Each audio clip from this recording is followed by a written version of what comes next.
मुंबईतल्या चैत्यभूमी परिसरामध्ये देखील आंदोलक एकवटलेले आहेत आणि धर्मेंद्र प्रधान यांच्या राजीनाम्याची मागणी करण्यासाठी ते तीव्र निदर्शनं करतायत। त्याची ही थेट दृश्य आपण मुंबईतल्या दादरच्या चैत्यभूमीवरून पाहू शकताय।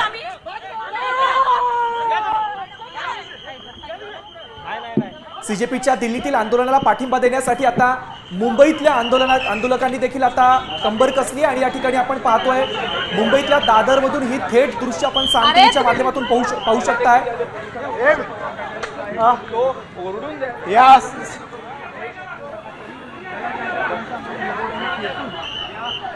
धरपकड आहे ती खरं तर होताना पाहायला मिळते। आपण बघू शकतो की या सगळ्यांना आहे खरं तर हे आंदोलन आहे ते चिघळलेलं आहे।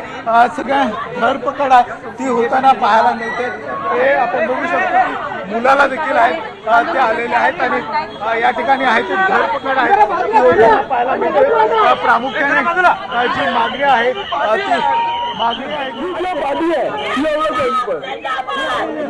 जिंदाबाद अशा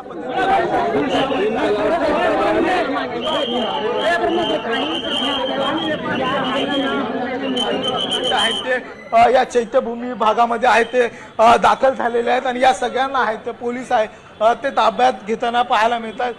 बघू शकतो ही सगळी विद्यार्थी आहेत यांची प्रामुख्याने मागणी आहे की धर्मेंद्र प्रधान यांचा राजीनामा तो घेण्यात यावा, मात्र राजीनामा न घेता हे आम्हाला धरपकड करतायत, लाठीचार्ज करतायत अशा पद्धतीचा थेट आरोप देखील आहे ते होताना पाहायला मिळतोय।